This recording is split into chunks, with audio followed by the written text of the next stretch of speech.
કેમ છો મારા મિત્રો? સમાચાર સવારમાં આપનું સ્વાગત છે। વિડીયોમાં જોડાયેલા નવા દર્શકો ચેનલને સબસ્ક્રાઇબ કરી લો અને જૂના દર્શકો વિડીયોને લાઇક કરી દો। તો ચાલો જોઈએ આજના તાજા અને સૌથી મોટા સમાચાર। ગુજરાતમાં પ્રી મોન્સૂન એક્ટિવિટી શરૂ। ગુજરાતમાં ટ્રફ સિસ્ટમના કારણે આગામી 6 દિવસ પ્રી મોન્સૂન એક્ટિવિટી જોર પકડશે। હવામાન વિભાગે દક્ષિણ ગુજરાતના સુરત, વલસાડ, નવસારી અને ડાંગમાં ભારે વરસાદનું યલો એલર્ટ જાહેર કર્યું છે। આગામી દિવસોમાં સૌરાષ્ટ્ર અને ઉત્તર ગુજરાતમાં 40 થી 50 કિમીની ઝડપે પવન ફૂંકાવા સાથે હળવો વરસાદ પડી શકે છે। અમદાવાદમાં વાદળછાયું વાતાવરણ રહેશે પરંતુ 41 ડિગ્રી તાપમાન સાથે અસહ્ય બફારો યથાવત રહેશે। ભારત માટે ખરાબ સમાચાર। નાસાએ સેટેલાઇટ તસવીરો જાહેર કરીને ચેતવણી આપી છે કે સમુદ્રમાં વધી રહેલી અતિશય ગરમીને કારણે ગોડઝિલા અલ નીનો વધુ મજબૂત બની રહ્યો છે। આ સ્થિતિને કારણે ભારત સહિત દક્ષિણ એશિયામાં ચોમાસું નબળું પડવા અને ભયંકર દુષ્કાળનો ખતરો મંડરાઈ રહ્યો છે। વૈજ્ઞાનિકોના મતે વર્ષ 1997 પછી પ્રશાંત મહાસાગરમાં પ્રથમ વખત આવી વિનાશક સ્થિતિ સર્જાઈ રહી છે જે વિશ્વભરમાં રેકોર્ડ ગરમી અને પાકને ભારે નુકસાન પહોંચાડી શકે છે। નવસારીમાં મેઘરાજાની ધમાકેદાર બેટિંગ। હવામાન વિભાગની આગાહી મુજબ ગુજરાતમાં ચોમાસાનું આગમન થયું છે। આગાહી મુજબ ગઈકાલે વહેલી સવારથી જ નવસારીના વાતાવરણમાં ભારે પલટો જોવા મળ્યો હતો। શહેરના મોટા ભાગના વિસ્તારોમાં મેઘરાજાએ ધમાકેદાર બેટિંગ કરી હતી। જલાલપુર વિસ્તારમાં 1.25 ઇંચથી વધુ વરસાદ પડતા જાહેર માર્ગો પર પાણી ભરાયા હતા। વલસાડમાં પણ વહેલી સવારથી ધીમી ધારે વરસાદનું આગમન થયું હતું। નક્સલવાદ છેલ્લી શ્વાસ ગણી રહ્યો છે। પીએમ મોદીએ કોંગ્રેસ પર પ્રહારો કરતા જણાવ્યું છે કે દાયકાઓથી ચાલતો નક્સલવાદ હવે પોતાની છેલ્લી શ્વાસ ગણી રહ્યો છે। રાહુલ ગાંધીનું નામ લીધા વિના તેમણે કટાક્ષ કર્યો કે આજે જેઓ હાથમાં બંધારણ લહેરાવે છે નક્સલી હિંસાના ચરમસીમા પર તેમના હાથ કાંપતા હતા। એનડીએ સરકારે નક્સલ પ્રભાવિત વિસ્તારોનો વિકાસ કરીને લોકોને નવી આશા આપી છે અને આ પરિવર્તન રાષ્ટ્ર પ્રથમના સંકલ્પથી જ શક્ય બન્યું છે। અમરેલીમાં ધોધમાર વરસાદ। ગુજરાતમાં ચોમાસાએ એન્ટ્રી મારી છે તેવામાં અમરેલી જિલ્લામાં ટીંબી, હેમાળ, માણસા, દુધાળા, નાગેશ્રી સહિત આસપાસના ગામોમાં વરસાદ વરસ્યો છે।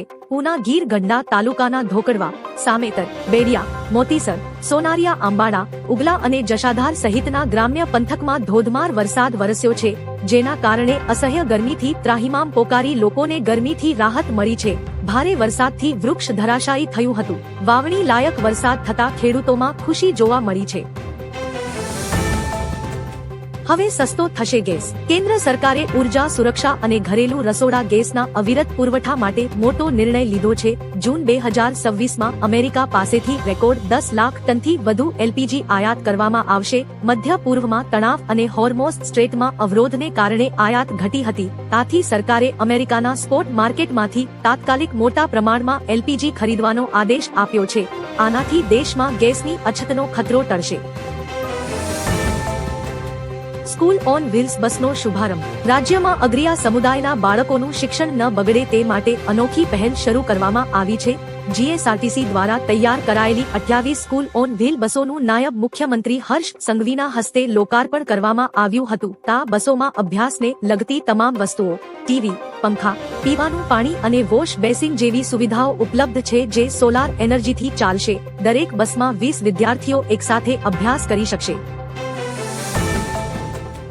મોટી મુશ્કેલીની આગાહી। રિઝર્વ બેંકના જૂન બુલેટિન અનુસાર નબળું ચોમાસું દેશના આર્થિક વિકાસ અને મોંઘવારીના અંદાજો માટે મુશ્કેલી ઊભી કરી શકે છે। વૈશ્વિક અનિશ્ચિતતા વચ્ચે ભારતીય અર્થતંત્ર 2025-26ના ચોથા ક્વાર્ટરમાં 7.8%ના દરે વધ્યું છે। બીજી તરફ મે મહિનામાં ક્રૂડ ઓઇલ અને કોલસાના ઉત્પાદનમાં ઘટાડાને કારણે દેશનો કોર સેક્ટર વૃદ્ધિદર 7 મહિનાના તળિયે 0.5% પર પહોંચી ગયો છે જ્યારે ગરમીને કારણે વીજ માંગ 8.7% વધી છે। મોદી સરકારનો મોટો નિર્ણય। દેશમાં રેશન વિતરણ વ્યવસ્થાને વધુ સરળ બનાવવા માટે સરકારે નિયમોમાં મહત્વપૂર્ણ ફેરફાર કર્યો છે। One nation one ration card યોજના હેઠળ હવે રેશન કાર્ડ ધારકોએ માત્ર એક જ દુકાન પર નિર્ભર રહેવું નહીં પડે। લાભાર્થીઓ પોતાની સુવિધા અનુસાર કોઈપણ દુકાનેથી અનાજ મેળવી શકશે। આ નવા નિયમથી લોકોને લાંબી લાઈનો, મશીનમાં અંગૂઠો લગાવવાની સમસ્યાઓ અને અનાજની અછતની પરેશાનીઓમાંથી મોટી મુક્તિ મળશે। રાજ્યમાં મેઘરાજાની પધરામણી, કાળઝાળ ગરમી વચ્ચે રાહતના સમાચાર આવ્યા છે. હવે ચોમાસાએ દક્ષિણ ગુજરાતમાં એન્ટ્રી મારી છે. તેવામાં સાપુતારામાં વાતાવરણમાં અચાનક પલટો આવ્યો હતો. વરસાદી માહોલ સર્જાતા ઠંડક પ્રસરી ગઈ છે. જિલ્લાના સુબીર તાલુકામાં પણ વરસાદ નોંધાયો. બોટાદ જિલ્લાના અનેક ગામોમાં વરસાદ પડ્યો હતો. વરસાદના આગમનથી ખેડૂતોમાં ખુશીનો માહોલ છવાયો અને ખેતી માટે અનુકૂળ પરિસ્થિતિ સર્જાઈ છે. સાથે જ સાપુતારાની મુલાકાતે આવેલા પ્રવાસીઓએ પણ વરસાદી વાતાવરણનો આનંદ માણ્યો હતો. 1 જુલાઈથી થશે આ મોટા ફેરફાર. આધાર કાર્ડમાં ઈમેલ અપડેટ ફ્રી રહેશે. એલપીજીના ભાવમાં ફેરફાર થઈ શકે છે. એટીએફ, સીએનજી અને પીએનજીના ભાવમાં થશે ફેરફાર. ટીએફસી રિગેલિયા ગોલ્ડ ક્રેડિટ કાર્ડ વપરાશકર્તાઓએ આગામી ક્વાર્ટરમાં મફત ડોમેસ્ટિક એરપોર્ટ લાઉન્જ એક્સેસ મેળવવા માટે પાછલા ક્વાર્ટરમાં ઓછામાં ઓછા 60,000 ખર્ચ કરવા પડશે. જુલાઈ મહિના દરમિયાન બેંકો લગભગ 12 દિવસ માટે બંધ રહેશે. ગુજરાતમાં જળ સંકટ વચ્ચે 110 ડેમ ખાલી. ચોમાસામાં વિલંબ થતા ગુજરાતના 110 ડેમમાં જળસ્તર 20% ઓછું થઈ ગયું છે, જ્યારે સૌરાષ્ટ્રના 17 ડેમ સંપૂર્ણ ખાલી છે. ગત વર્ષ કરતા રાજ્યમાં સરેરાશ 4% ઓછું પાણી છે. જો કે સરદાર સરોવર ડેમમાં 65% જળ સંગ્રહ રાહતરૂપ છે. બીજી તરફ અમદાવાદમાં અસહ્ય ઉકળાટ વચ્ચે હજુ 7 દિવસ વરસાદની કોઈ શક્યતા નથી. શહેરમાં 29 જૂન પછી જ વરસાદી માહોલ જામવાની આશા છે. હોર્મુઝમાંથી ભારત માટે સારા સમાચાર. હોર્મુઝ સ્ટ્રેટમાં દ્વિમાર્ગી જહાજ ટ્રાફિક ફરી શરૂ થયો છે.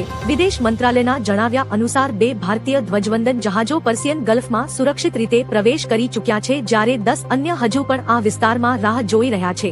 17 જૂનથી કુલ 11 ભારત જનારા જહાજો આ માર્ગેથી પસાર થયા છે. સમુદ્રમાં ભારતની તાકાતમાં વધારો. ભારતીય સમુદ્ર સીમા સુરક્ષાને મજબૂત કરવા યુદ્ધ જહાજ ICGS અચલ વાડીનાર ખાતે તૈનાત કરાયું. આ જહાજ 51 મીટર લાંબુ છે, જે ઝડપી અને લાંબા સમય સુધી મિશન આધારિત ઓપરેશન કરવા માટે સક્ષમ છે. ICGS અચલના આગમનથી દરિયાઈ સરહદોનું રક્ષણ, ભારતીય માછીમારોની સુરક્ષા અને રાષ્ટ્રીય હિતોનું જતન વધુ મજબૂતાઈથી થઈ શકશે. જહાજ સમુદ્રમાં ઉદ્ભવતી કોઈપણ ઇમરજન્સી કે આપત્તિના સમયે ક્વિક રિસ્પોન્સ આપવામાં મહત્વની ભૂમિકા ભજવશે. અગ્નિકાંડ બાદ યોગી સરકાર એક્શનમાં. લખનૌ અગ્નિકાંડ બાદ યોગી સરકારે તમામ કોચિંગ પર કડક કાર્યવાહી શરૂ કરી છે. કાનપુરમાં 22 કોચિંગ સીલ કરવામાં આવ્યા છે. રાજ્યમાં ગેરકાયદે ચાલતા તમામ કોચિંગ સેન્ટરોને સીલ કરવામાં આવી રહ્યા છે. માહિતી અનુસાર લખનૌ કોચિંગ સેન્ટરમાં ઓવરલોડ અને શોર્ટ સર્કિટના કારણે આગ લાગી હોવાની આશંકા છે. બિલ્ડિંગમાં 15 કિલોવોટનું કનેક્શન હતું, જ્યારે વીજળી ખર્ચ 30 કિલોવોટથી પણ વધુ હતો. ચૈતર વસાવાને 7 વર્ષની જેલ. MLA ચૈતર વસાવા અને તેમની પત્ની શકુંતલા વસાવા સહિત તમામ 9 આરોપીને 7 વર્ષની કેદ અને 25,000નો દંડ કરવામાં આવ્યો છે. ચૈતર વસાવાને વન વિભાગના કર્મચારીઓ પર હુમલો અને ધમકી આપવાના કેસમાં નર્મદા સેશન્સ કોર્ટે દોષિત જાહેર કરી તેમના પત્ની સહિત કુલ 9 આરોપીઓને 7 વર્ષની કેદ અને 25,000નો દંડ ફટકાર્યો છે. જો દંડની રકમ ન ચૂકવાય તો સજાની મુદ્દતમાં વધારો થઈ શકે છે. દેશમાં 126 વર્ષનો બીજો સૌથી સૂકો જૂન. દેશમાં ચોમાસાના 126 વર્ષના ઇતિહાસમાં આ બીજો સૌથી સૂકો જૂન મહિનો પસાર થઈ રહ્યો છે. 21 જૂન સુધીમાં સામાન્ય કરતા 42% ઓછો એટલે કે માત્ર 57 mm વરસાદ નોંધાયો છે. જો કે બંગાળની ખાડીમાં સિસ્ટમ સક્રિય થતા હવે ચોમાસું આગળ વધવાની સંભાવના છે. બીજી તરફ રવિવારે મેઘાલયના મોસિનરામમાં 24 કલાકમાં રેકોર્ડ બ્રેક 530 mm વરસાદ ખાબક્યો હતો, જ્યારે ઉત્તર પ્રદેશમાં લૂનું એલર્ટ છે. નવા નિયમો ન પાળો તો ગેસ સપ્લાય બંધ. LPG ગ્રાહકો માટે સરકારે નવા નિયમો જાહેર કર્યા છે. જો નિર્ધારિત 90 દિવસમાં જરૂરી કદમ નહીં ભરાય તો ગેસ પુરવઠો કાયમી ધોરણે બંધ થઈ શકે છે. આ નિયમો PNG નેટવર્કમાં સંક્રમણ, બહુવિધ કનેક્શન ધરાવતા ગ્રાહકો અને KYC પૂર્ણ ન કરનારાઓને અસર કરશે. ગેસ સપ્લાય ચાલુ રાખવા માટે સરનામાનો પુરાવો, ઓળખ દસ્તાવેજો અને KYC પ્રક્રિયા પૂર્ણ કરવી ફરજિયાત છે. PNG પાઇપલાઇન ઉપલબ્ધ હોય તો તેના માટે અરજી કરવી પડશે. ખાનસરના કોચિંગ પર લાગશે તાળું. ખાનસરની મુશ્કેલીઓ ઓછી થવાના કોઈ સંકેત દેખાઈ રહ્યા નથી. તેમના કોચિંગમાં એકવાર ફરી ફાયર સેફટી વિભાગની ટીમ તપાસ માટે પહોંચી છે. તપાસ દરમિયાન ઇમરજન્સી એક્ઝિટ અને ફાયર એલાર્મ જેવી વ્યવસ્થામાં ખામીઓ જોવા મળી છે. વિભાગ દ્વારા ખામીઓ દૂર કરવા માટે 10 દિવસનો સમય આપ્યો છે. જણાવીએ કે 15 દિવસમાં બીજી વાર ખાનસરને નોટિસ મળી છે. કોચિંગ અગ્નિકાંડમાં બાળકોના મોત બાદ પ્રશાસન અલર્ટ મોડ પર જોવા મળી રહી છે. ટીએમસી ડ્રામા પાર્ટી છે। પશ્ચિમ બંગાળ સરકારના મંત્રી દિલીપ ઘોષે એકવાર ફરી ટીએમસી પર તીખા પ્રહારો કર્યા છે। તેમને કહ્યું કે ટીએમસી ડ્રામા પાર્ટી છે। વધુમાં તેમને કહ્યું કે મમતા બેનર્જીએ કહ્યું હતું કે માર્ગદર્શન બનાવો, તો પછી તેમને અધ્યક્ષ પદથી કેમ દૂર કર્યા? ટીએમસીમાં અધ્યક્ષને છોડીને બેઠક થઈ રહી છે તેનું કોઈ ઔચિત્ય છે? બંગાળના લોકો માટે અને અમારા માટે આ બધાનો કોઈ મહત્વ નથી।